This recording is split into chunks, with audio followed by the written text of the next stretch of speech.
आप देख रहे हैं इंडिया टीवी। आपके साथ मैं हूं गौनिका अरोड़ा। नरेंद्र मोदी की पार्टी ने आज एक ऐसा फैसला किया कि बड़े बड़े नेता चौंक गए। बीजेपी के बड़े बड़े नेता भी हैरान हैं, विरोधी तो बहुत ज्यादा ही परेशान है। आज मोदी की पार्टी की 24 वाली एक और लिस्ट आई। नागपुर से नितिन गडकरी का टिकट कंफर्म हो गया। मुंबई नॉर्थ से पीयूष गोयल को टिकट दे दिया गया है। बीड से प्रीतम मुंडे का टिकट काटकर उनकी बहन पंकजा मुंडे को टिकट मिला है। मनोहर लाल खट्टर करनाल से चुनाव लड़ेंगे। नरेंद्र मोदी की पार्टी जब ये लिस्ट तैयार कर रही थी तो विरोधी उस वक्त पाकिस्तान पाकिस्तान कर रहे थे। आज हिंदुस्तान के चुनाव में पाकिस्तान वाला दाव खेला गया। ये दाव नरेंद्र मोदी ने नहीं चला, अमित शाह ने नहीं चला, योगी आदित्यनाथ ने नहीं चला, राहुल गांधी ने भी नहीं चला। पाकिस्तान वाला दाव चलने वाले इस बार एकदम अलग नेता हैं और वो है दिल्ली के मुख्यमंत्री अरविंद केजरीवाल। तो क्या चुनाव के ऐलान से पहले ही विरोधी मोदी से इतना डर गए कि वो खुद ही पाकिस्तान पाकिस्तान करने लग गए? राहुल क्या पढ़ रहे हैं, ममता क्या कह रही हैं, पूरा इंडी गुट इस वक्त इतने खौफ में क्यों है, इस रिपोर्ट से समझिए। पाकिस्तान क्या नरेंद्र मोदी पाकिस्तानी वोट बैंक बना रहे हैं? क्या नरेंद्र मोदी पाकिस्तानियों को हिंदुस्तान में बसा रहे हैं? क्या नरेंद्र मोदी पाकिस्तानियों को रोजगार देने जा रहे हैं? क्या नरेंद्र मोदी पाकिस्तानियों की एंट्री कराकर अपना वोट बढ़ाना चाह रहे हैं? 24 के हिंदुस्तानी चुनाव में पाकिस्तान की एंट्री हो गई है। पाकिस्तान वाला यह टेप बीजेपी ने नहीं बजाया, आम आदमी पार्टी ने पाकिस्तान पाकिस्तान का शोर मचाया है। केजरीवाल ने कैमरे पर पाकिस्तान वाला एंगल घुमाया है। वो भी एक या दो बार नहीं, 13 बार पाकिस्तान पाकिस्तान का राग अलापा है। पाकिस्तान से पाकिस्तानियों को पाकिस्तान के पाकिस्तान से पाकिस्तान के अंदर और बाहर केजरीवाल की पाकिस्तान वाली पूरी स्क्रिप्ट करीब 8 मिनट की थी। इन 8 मिनटों में 7 बार केजरीवाल ने सीए किया, बेरोजगार, बेघर, भारी भीड़, वोट बैंक, बदतमीजी, खतरा, इस तरह के शब्दों का जिक्र किया। केजरीवाल पहले 10 बजे कैमरे पर आए, फिर 12 बजे कैमरे पर आए और इसके बाद 2:30 बजे केजरीवाल ने अपनी पार्टी के जरिए पाकिस्तान वाले टेप का लाइव प्रसारण शुरू कर दिया। वहां भी 10 मिनट तक पाकिस्तान पाकिस्तान ही हुआ। पाकिस्तान से पाकिस्तानियों, चाहे पाकिस्तान हो। कुछ समझ में आ रहा है आपको? सीए के पीछे छिपकर 24 में सबसे बड़ा खेल केजरीवाल और उनकी पार्टी कर रहे हैं। केजरीवाल एक ऐसा नैरेटिव बिल्ड करने की कोशिश कर रहे हैं कि अगर पाकिस्तान, अफगानिस्तान और बांग्लादेश में सताए हुए शरणार्थी हिंदुस्तान में आ गए तो भारत में बेरोजगारी बढ़ जाएगी, भारत के गरीब बेघर हो जाएंगे और इससे मोदी के वोट बढ़ जाएंगे। आप सोचेंगे केजरीवाल के दिमाग में आखिर क्या चल रहा है? सीए में पाकिस्तान वाला एंगल फिट करके केजरीवाल किस ट्रिक पर काम कर रहे हैं, किस वोट बैंक के लिए बैटिंग कर रहे हैं, डिटेल आगे देंगे। बीजेपी की केंद्र सरकार से हमारे बच्चों को रोजगार दिए जा रहे। पहले केजरीवाल के 7 मिनट की स्पीच को पॉइंट बाय पॉइंट डिकोड करते हैं। पाकिस्तान से लोगों को लाके उनके बच्चों को रोजगार देना। साल 2020 का केजरीवाल का यह ट्वीट याद कीजिए। तब केजरीवाल शाहीन बाग के रास्ते सीए विरोधी स्क्रिप्ट लिखा करते थे। मगर अब आम आदमी पार्टी सीए को नए पैकेट में लेकर आई है। शाहीन बाग वाला शब्द मिसिंग है। अब की बार पाकिस्तान वाली स्क्रिप्टिंग है। बीजेपी की केंद्र सरकार से हमारे बच्चों को रोजगार दिए नहीं जा रहे, पाकिस्तान से लोगों को लाके उनके बच्चों को रोजगार देना चाहते हैं। हमारे लोगों के पास तो घर नहीं है, भारत के तो ढेरों लोग बेघर हैं, लेकिन बीजेपी वाले पाकिस्तान से लोगों को लाके उन्हें भारत में बसाना चाहते हैं, उनको घर देना चाहते हैं। हमारे रोजगार उनके बच्चों को देना चाहते हैं। हमारे हक के घर उनमें पाकिस्तानियों को बसाना चाहते हैं। इन 3 देशों में लगभग 2.5 से 3 करोड़ अल्पसंख्यक हैं। ये तीनों बहुत गरीब देश हैं। जैसे ही भारत के दरवाजे खुलेंगे, इन 3 देशों से भारी भीड़ हमारे भारत में आ जाएगी। अगर इन 2.5-3 करोड़ में से 1.5 करोड़ लोग भी भारत आ गए तो कौन देगा इनको रोजगार? कहाँ बसाओगे इनको? बीजेपी वाले अपने घर में बसाएंगे क्या इनको? इनके अपने घर में रखेंगे क्या इनको? बीजेपी वाले देंगे क्या इनको रोजगार? कौन देगा इनको रोजगार? केजरीवाल सीएए पर जो कुछ भी कह रहे हैं या कर रहे हैं वो शुद्ध रूप से आम आदमी पार्टी की वोट बैंक वाली पॉलिटिक्स है। सीएए का बीजेपी के वोट बैंक से कोई लेना देना नहीं है। दरअसल केजरीवाल को सीएए में अपना खुद का घाटा होता दिख रहा है। इसे 2020 के दिल्ली विधानसभा चुनाव के एक एग्जाम्पल से समझिए। तब दिल्ली की जिन 5 सीटों पर मुस्लिम आबादी 40% या उससे ज्यादा थी, वो सारी 5 सीटें आम आदमी पार्टी ने जीती थी। उस वक्त के एक सर्वे में यह भी पता चला था कि दिल्ली के 69% मुस्लिम वोटर्स ने दिल्ली में आम आदमी पार्टी को वोट दिया था। और नोट करने वाली बात यह है कि पिछली बार जिन इलाकों में सीएए को लेकर सबसे ज्यादा प्रोटेस्ट हुआ था, उन सारी सीटों पर आप की जीत हुई थी। चूंकि 24 के चुनाव में केजरीवाल कोई चांस नहीं लेना चाहते, हिंदुओं और मुसलमानों दोनों का वोट चाहते हैं, इसीलिए वो बिना हिंदू मुस्लिम किए सीएए में पाकिस्तान वाला एंगल फिट कर रहे हैं। ये क्या बदतमीजी है कि बांग्लादेश के, पाकिस्तान के और अफगानिस्तान के लोगों को हमारे देश में लाके बसाएंगे। बेरोजगार, बेघर, भारी भीड़, खतरा, डकैती, चोरी वाला नैरेटिव बिल्ड कर रहे हैं। सबसे बड़ा प्रश्न है कि बीजेपी ये क्यों कर रही है? और चुपके से वोट बैंक वाली टोपी बीजेपी की ओर ट्रांसफर कर रहे हैं कि ये पूरा का पूरा खेल वोट बैंक बनाने की गंदी राजनीति है। इन तीनों देशों से 1.5-2 करोड़ लोगों को अगर भारत ले आया गया और उनको चुन चुन के इस तरह से देश के अलग अलग भागों में बसाया गया, जिससे जहां जहां बीजेपी के वोट कम हैं, वहां झुग्गियां डाल के अगर इन लोगों को वहां बसाया गया तो वहां बीजेपी का एक पक्का वोट बैंक तैयार हो जाएगा। बीजेपी के वोट बढ़ जाएंगे और आने वाले, इस चुनाव में तो नहीं, आने वाले भविष्य के चुनाव में बीजेपी को इससे बहुत बड़ा चुनावी फायदा मिल सकता है, ऐसा कुछ लोगों का कहना है। मुझे नहीं पता ये सच है कि गलत, लेकिन सबसे बड़ा प्रश्न है कि बीजेपी ये क्यों कर रही है। ये क्या बदतमीजी है कि बांग्लादेश के, पाकिस्तान के और अफगानिस्तान के लोगों को हमारे देश में लाके बसाएंगे और उनको, हमारे बच्चों के हक के रोजगार उनको देंगे। ये लोग कह रहे हैं कि 2014 के पहले आए हुए घुसपैठियों को इन नागरिकता दी जाएगी। ऐसा नहीं है, ये तो शुरुआत है। एक बार ये सिलसिला चालू हो गया, एक बार दरवाजे खुल गए तो फिर बहुत बड़ी संख्या में पाकिस्तानी और बांग्लादेश से लोग भारत में आने लगेंगे। आज बीजेपी कह रही है 2014 के पहले आए हुए लोगों को ही नागरिकता दी जाएगी।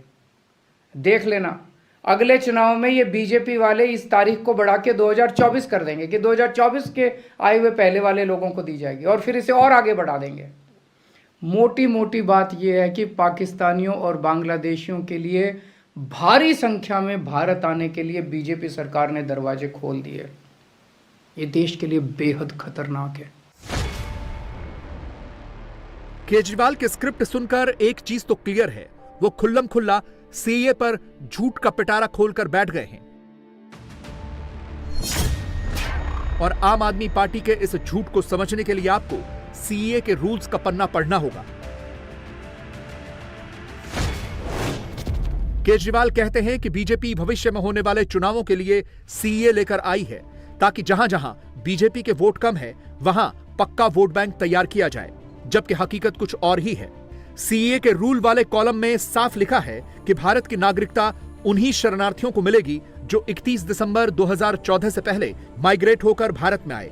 सीए जो अभी आया है उसके मुताबिक नागरिकता 31 मार्च 2014 तक माइग्रेट होने वाले शरणार्थियों को ही मिलेगी। केजरीवाल उसमें अपने मन से ये फिट करके बैठे हैं कि 2024 के बाद जो आएगा उसे भी नागरिकता मिलेगी। और तो और केजरीवाल न जाने कहां से बिना किसी प्रूफ के 2 करोड़ शरणार्थियों का नंबर लेकर आ गए हैं। वास्तविकता यह है कि ऐसे शरणार्थियों की संख्या 30,000 है जिन्हें सीएए से फौरी तौर पर फायदा होगा। अब आप समझ गए होंगे कि केजरीवाल और आम आदमी पार्टी का इकोसिस्टम सीएए पर मनगढ़ंत कहानी क्यों बना रहा है, उसे पब्लिकली क्यों फैला रहा है, इतना पाकिस्तान पाकिस्तान क्यों कर रहा है, क्योंकि केजरीवाल को खुद के वोट बैंक में होने वाले नुकसान का डर सता रहा है। केजरीवाल जी, वोट बैंक की प्रत्याशा में आप कहां तक जाएंगे? बिना मतलब का प्रोपेगेंडा क्यों किया जा रहा है? और सबसे आश्चर्य की बात है कि ये कौन लोग हैं जो रोहिंग्या के पक्ष में खड़े होते हैं और कहते हैं कि उनको अवसर दो, उनको अधिकार दो। सीएए के नाम पर सांप्रदायिक उन्माद फैलाने वालों से मैं एक ही बात कहना चाहूंगा, कृपया करके झूठ का व्यापार करना बंद करें। Stop telling lies about the CAA. आज मेरा यही सवाल है, वोट बैंक के लिए कहां तक जाएंगे? What is the extent to which they are willing to degenerate themselves in percent of vote bank politics? Kejriwal CAA में जो पाकिस्तान वाली स्क्रिप्ट लेकर आए हैं, उसका एक ट्रिक कांग्रेस को रिप्लेस करना भी है। एक तरह से केजरीवाल कांग्रेस को खत्म करने वाले प्लान पर आगे बढ़ रहे हैं। मोदी को हराने के लिए दोनों भले ही इंडी अलायंस का हिस्सा हों, दोनों के बीच भले ही बातें सीट शेयरिंग वाली मुलाकातें हों, लेकिन दिल्ली के सीएम राहुल की पार्टी को कमजोर करने वाली स्ट्रेटजी पर आगे बढ़ रहे हैं। कांग्रेस के मुस्लिम वोट को भी अपने पाले में कर रहे हैं। इसे दिल्ली की 7 लोकसभा सीटों के डेटा से समझिए। 2014 के चुनाव में दिल्ली में बीजेपी का वोट शेयर 46% था, कांग्रेस 15% पर थी, आम आदमी पार्टी 33% पर थी। 2019 में दिल्ली में बीजेपी का वोट शेयर 57% हो गया, कांग्रेस 15 से बढ़कर 22% पर आ गई, आप 33 से घटकर 18% पर आ गई। केजरीवाल 24 में इस 18% को एक बार फिर ऊपर लेकर जाना चाहते हैं। राहुल का वोट शेयर घटाना चाहते हैं और इसका ट्रेलर 2020 के दिल्ली विधानसभा चुनाव में दिख गया था, जब आपने 53% वोट हासिल किए और कांग्रेस 4% वोट शेयर पर आकर लुढ़क गई। केजरीवाल ने इसीलिए 24 के चुनाव के ऐलान से ठीक पहले सीएए के बहाने पाकिस्तान वाला टेप बजाया है, ताकि दिल्ली में उनका मुस्लिम वोट भी इंटैक्ट रहे और कांग्रेस को इस बार या फ्यूचर में मिलने वाला वोट भी आपके पाले में आ गिरे। यानी केजरीवाल की नजर मुस्लिम वोट पर है, मगर राहुल और राहुल की पार्टी सीएए पर बिल्कुल चुप बैठी है। 48 घंटों की टाइमलाइन चेक कर लीजिए। कांग्रेस अगर सीएए का जिक्र कर भी रही है तो खुलकर मुस्लिम वाला एंगल नहीं ले रही है, वो घुमा फिरा कर पीछे से अपनी पॉलिटिक्स कर रही है। और कांग्रेस के लिए असमंजस वाली ये स्थिति इसलिए है क्योंकि राहुल सीएए पर बोलेंगे तब भी फंसेंगे, नहीं बोलेंगे तब भी फंसेंगे। बोले तो हिंदू वोट छिटकेगा, नहीं बोले तो मुस्लिम वोट छिटकेगा। और केजरीवाल को पता है इसका फायदा आपको होगा। खैर, कुछ तो करना था, कुछ तो कहना था। केजरीवाल पाकिस्तान लेकर आ गए तो राहुल बीच चुनावी मौसम में चीन वाला टेप ऑन करके बैठ गए। लोगों को भड़काने का काम दोनों मोदी विरोधी कर रहे हैं, बस रास्ते अलग अलग हैं।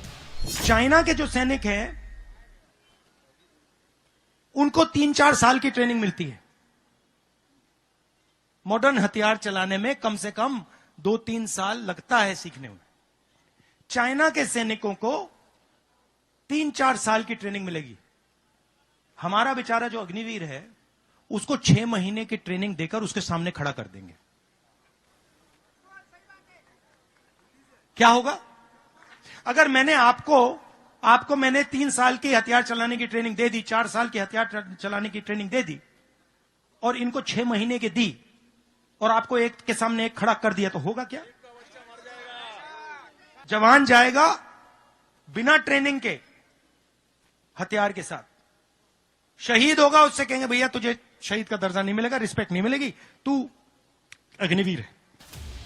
इस वक्त कांग्रेस की पूरी लीडरशिप कंफ्यूज्ड है। उधर हजारों किलोमीटर की यात्रा निकालकर भी वोटों की मात्रा बढ़ती नहीं दिख रही। सिर्फ 2 लोग हैं जो सीएए के खिलाफ लाइन लेकर मोदी विरोधी माहौल बनाने में बिजी हैं। एक अरविंद केजरीवाल तो दूसरी ममता बनर्जी। केजरीवाल पाकिस्तान तक पहुंच गए हैं तो ममता और भी ज्यादा अग्रेसिव लाइन लेकर बैठ गई हैं। वो भी अफवाह फैलाने लगी हैं। सीएए पर बात करते करते कहती हैं, जो कानूनी तौर पर भारत में रह रहे हैं उन्हें गैर कानूनी डिक्लेयर कर दिया जाएगा। जो प्रॉपर्टी होगी वो चली जाएगी, दुकान बंद हो जाएगी, घर चला जाएगा, नौकरी चली जाएगी, डिटेंशन कैंप में भेज दिया जाएगा, कागज दिखाने पड़ेंगे। सीएए पर इस तरह का भ्रम फैलाकर दीदी 24 में वोट बटोरने वाले मिशन पर लग गई हैं, और ऐसा इसलिए क्योंकि उनके टारगेट पर भी पश्चिम बंगाल के 30% मुस्लिम वोटर्स ही हैं। मुस्लिम को निकाल दिया, जैसे हिंदुस्तान में वो लोगों का कोई कंट्रीब्यूशन नहीं है। चुनाव का 2 दिन पहले करने का मतलब क्या होता है? मैंने रूल्स देखा, लेकिन फोन बताओ तो, रूल्स देख के मैंने कन्विंस नहीं हुआ। आप जब अपील करेंगे तो आपका पुराना गया सब। सोचा है कुछ?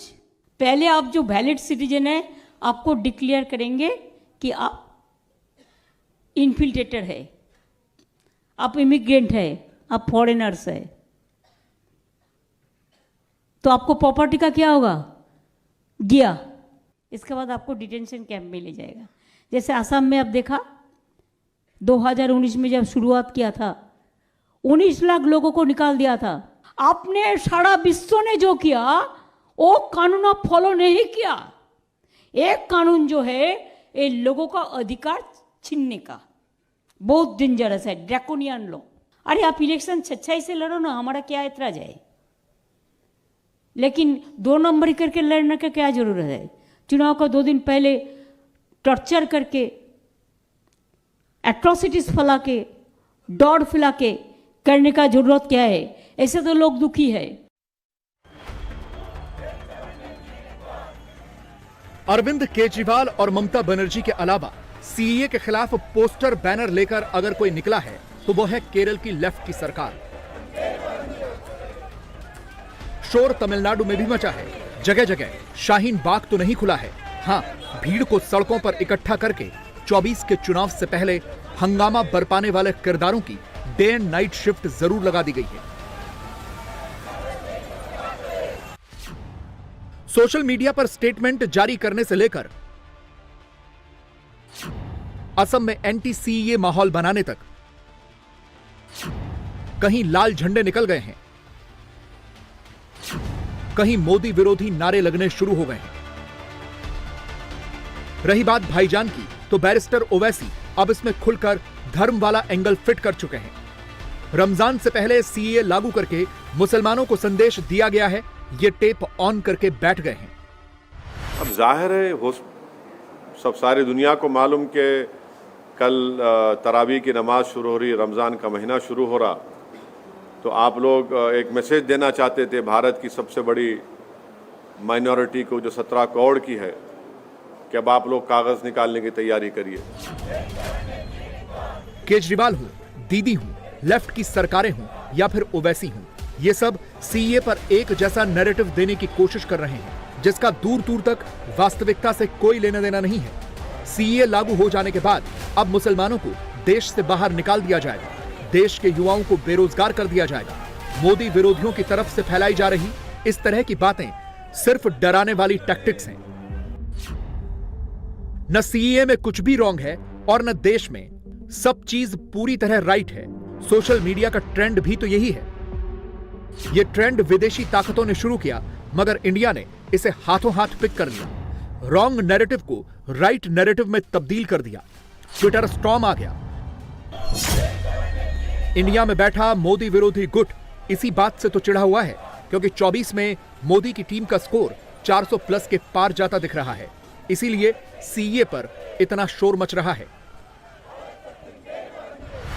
पहले लोग बाहर नहीं निकलते थे, गुंडे माफिया हावी होते थे, आज गुंडे माफिया गायब हो गए हैं।